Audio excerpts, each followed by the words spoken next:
welcome to Slaterpod, another lockdown week, another Slaterpod on Friday. Hi, Esther. Hi, Florian. Hi there. So today, great agenda, lots to talk about, and let's jump right in. First, we're going to just give a quick heads up about our webinar that's upcoming on May 6th, and I'm going to talk a little bit about the macro environment. I've had a number of conversations over the past couple of weeks with people in the industry, and there's a fantastic survey that the European Language Industry Survey by ELIA, etc., that came out. Then you're going to walk us through the medical device translation delay. Indeed. There you go. And then next up, we got DeepL. Someone on LinkedIn pointed out something that was very interesting, so we're going to speak about that.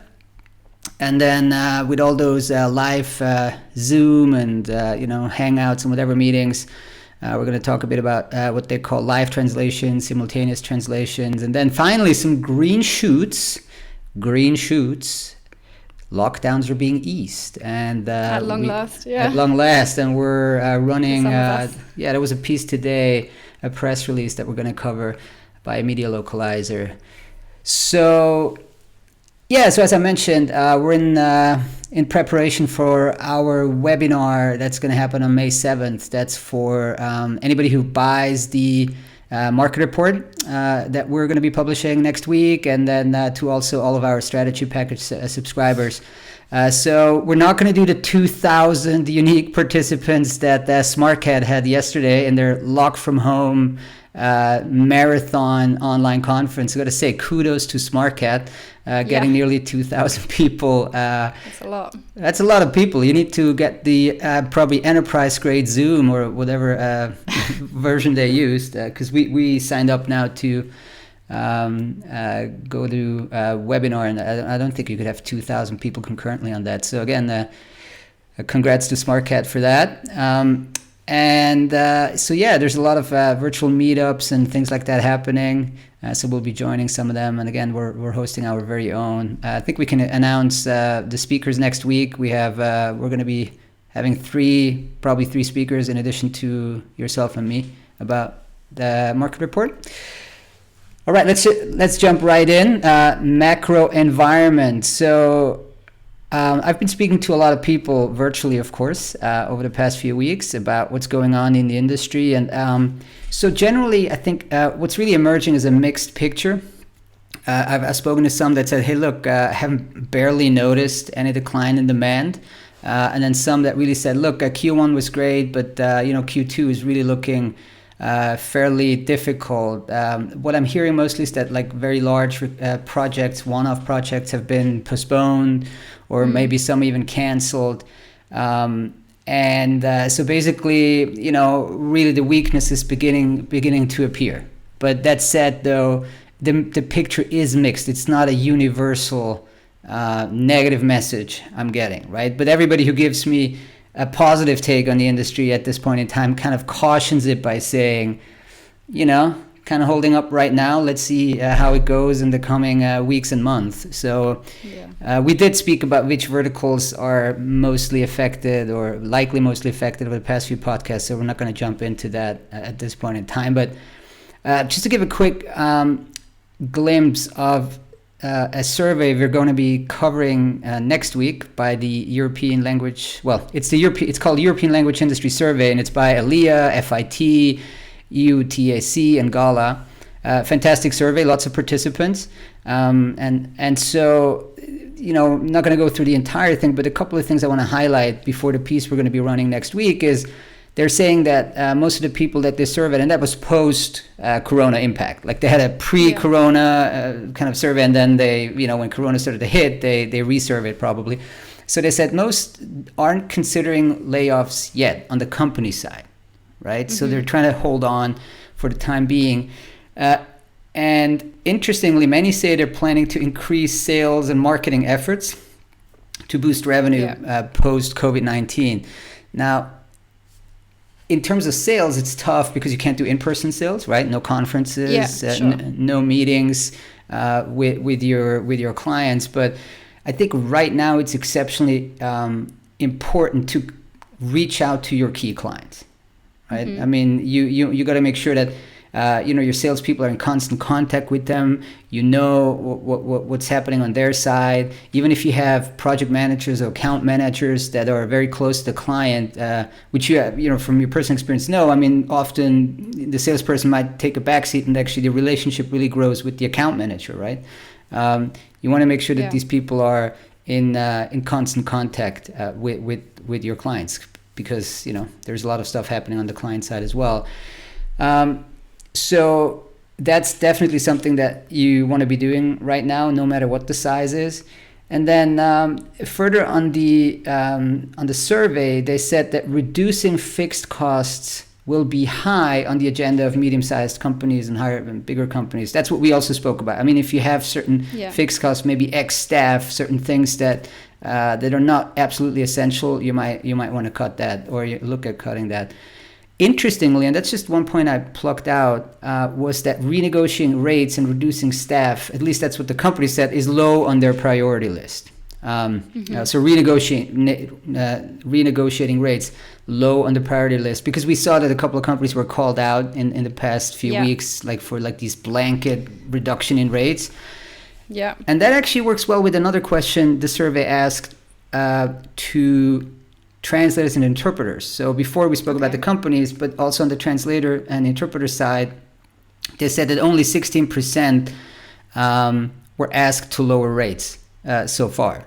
16%, 16%. And basically they ask, hey, how did your clients, i.e. LSPs, when they reached out, what was their main kind of message, right? And over half said, well, first to get reassurance about future work, and to check on health and well-being. So that's very kind, right? It's a very positive approach. So they got in touch just to make sure that their professional linguists are doing well. I mean, in their respective lockdowns. So encourage everybody to check on the website next week when we're going to be featuring that article. We're interviewing the presidents of FIT and of the EU TAC. Sorry.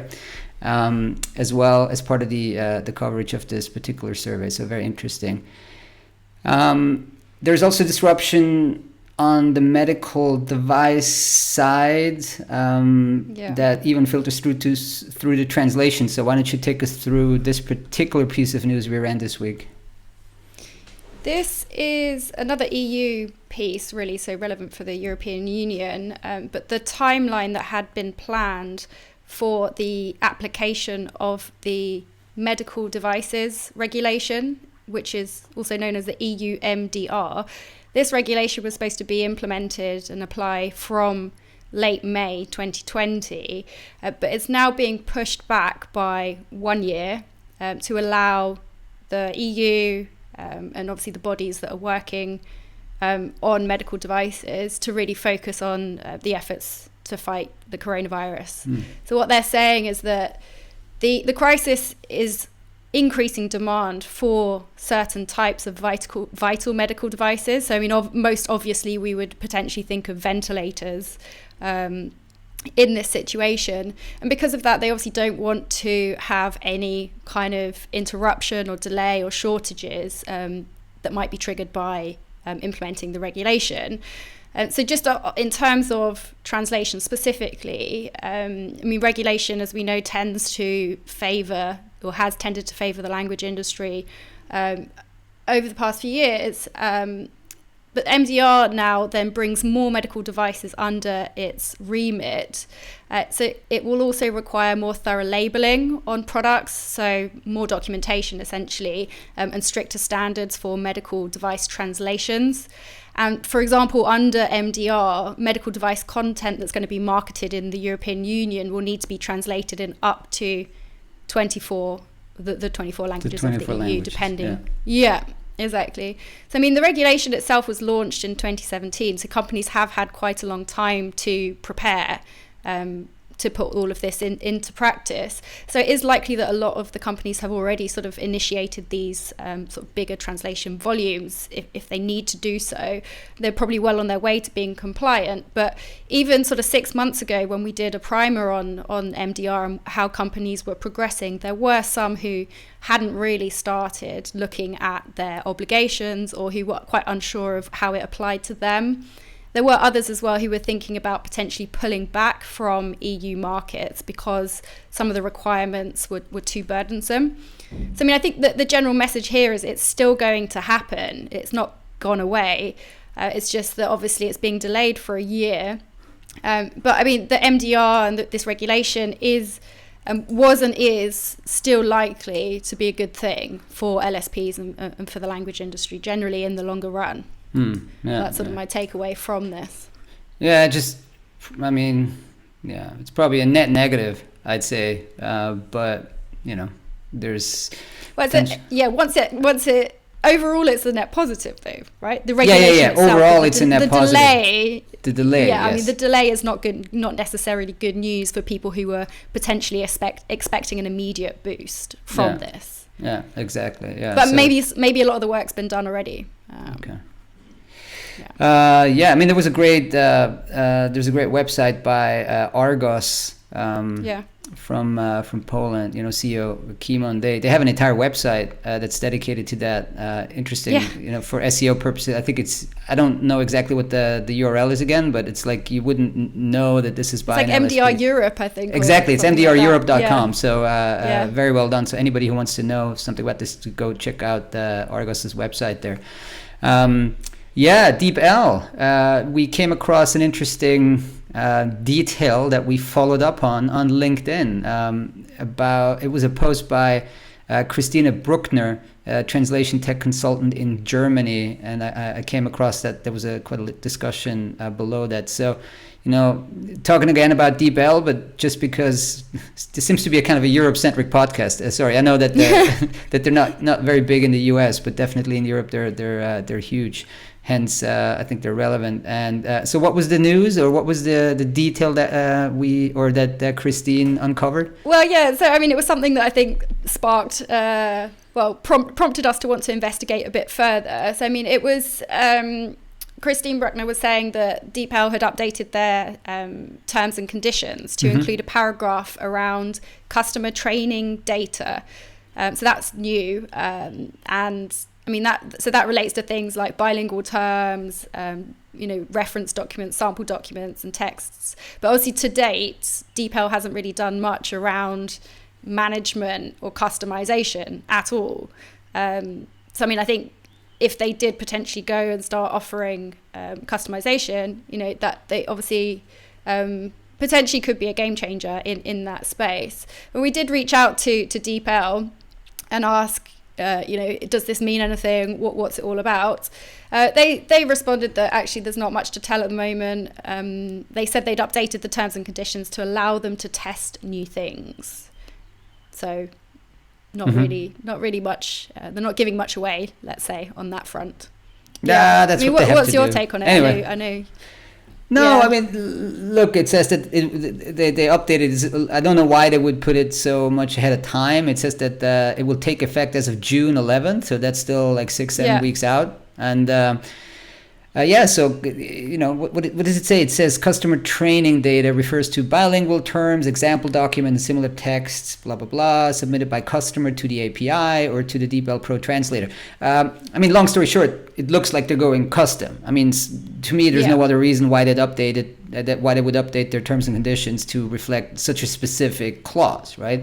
And so far, DeepL has always been non-custom, right? It's just basically one API. You pull it and you hope it's generic, right? So that would be a pretty big step for them.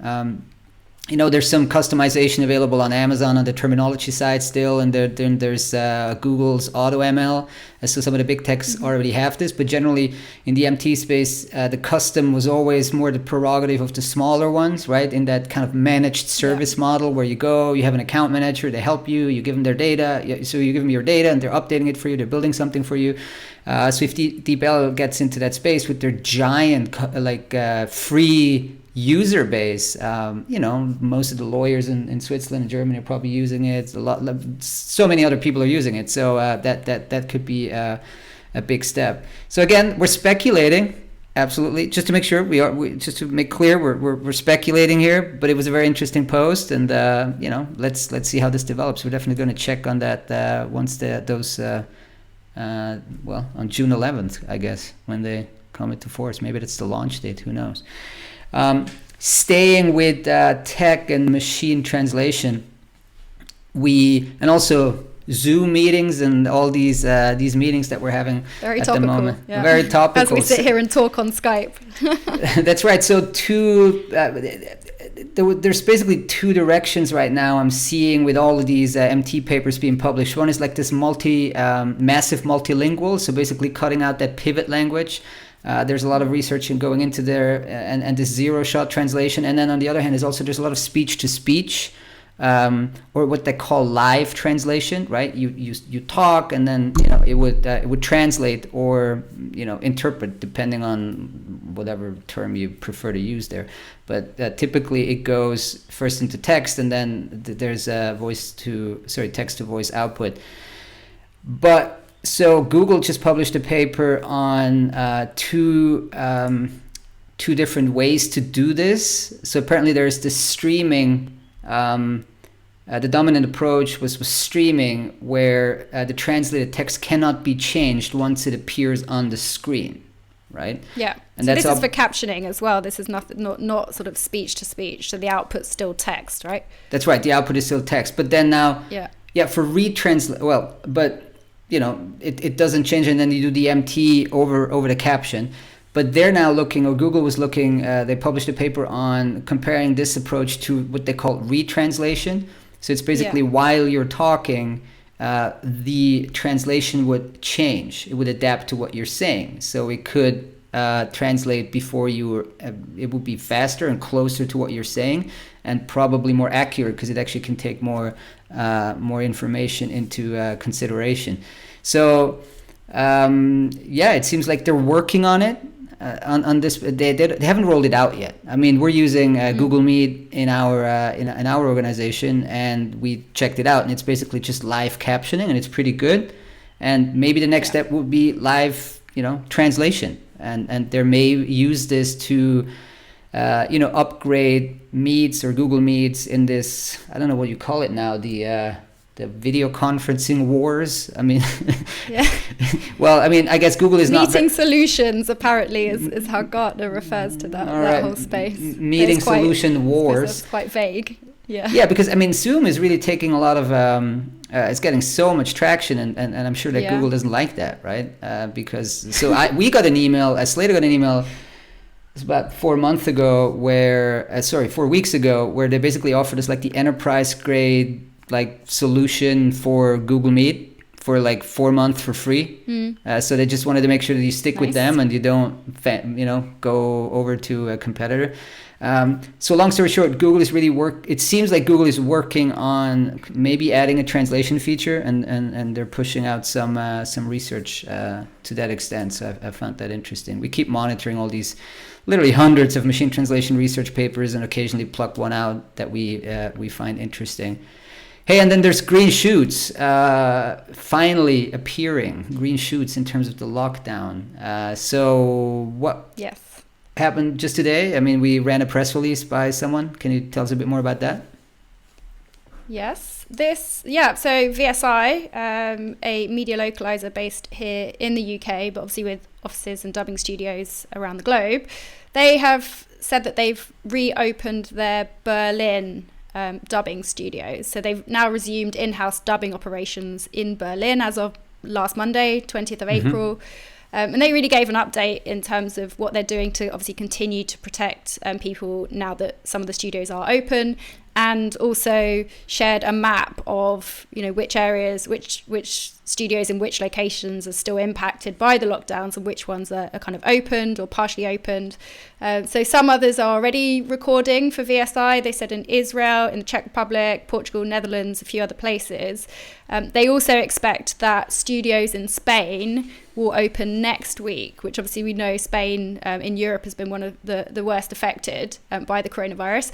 But yeah, good news that they're planning hopefully to open their dubbing studio in Spain next week, followed by Italy, Brussels and Paris, they say, are going to hopefully also reopen quite soon. I mean, they are still taking some precautions, as I said. So they're building partitions in the studios, they've said. They're sanitizing the studios between every single voice actor that comes in. And non-studio personnel and staff are continuing to work remotely. So it really is only sort of, I guess, bare bones or sort of skeleton and essential personnel in the studio only. One thing that I did pick out that I thought was particularly interesting was their attitude or their thoughts around remote recording, since we're talking about all things remote today. So they've said they have delivered some projects such as voiceover and lip sync dubbing remotely via their proprietary solutions. But what they've said is, while this has been an interim solution during the COVID-19 pandemic, we strongly believe that high quality lip sync dubbing can only be achieved in a professional studio environment, technically, acoustically and creatively.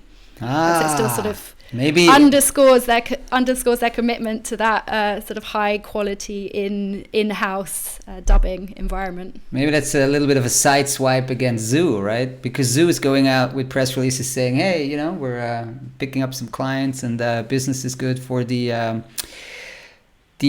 cloud-based dubbing, right? So it's I don't know. I mean, I don't have too much experience with dubbing, but let's see if the cloud-based one is going to get a lot of traction. So it seems like VSI says, well, we've done it, but it's probably not a sustainable solution long term for them, or so they have a technology that allows them to do it, but they're not really using it. Is that what they're saying, or they're not really?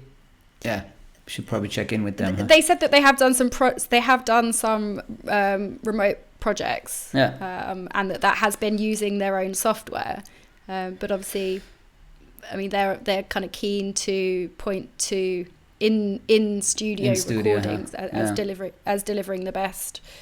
So I guess it's sort of the message that they can do it if they need to, but the preference would be for in studio. Yeah, Transperfect also went out with a release recently about that they also have a cloud-based, or they're launching a cloud-based kind of a Zoo competitor.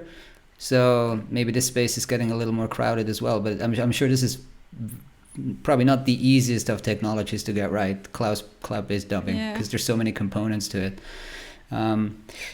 Great. Well, a little bit shorter today. I hope that all of the viewers on YouTube enjoy the amazing backdrop we have. We're playing around with some of the, yes, let's do that.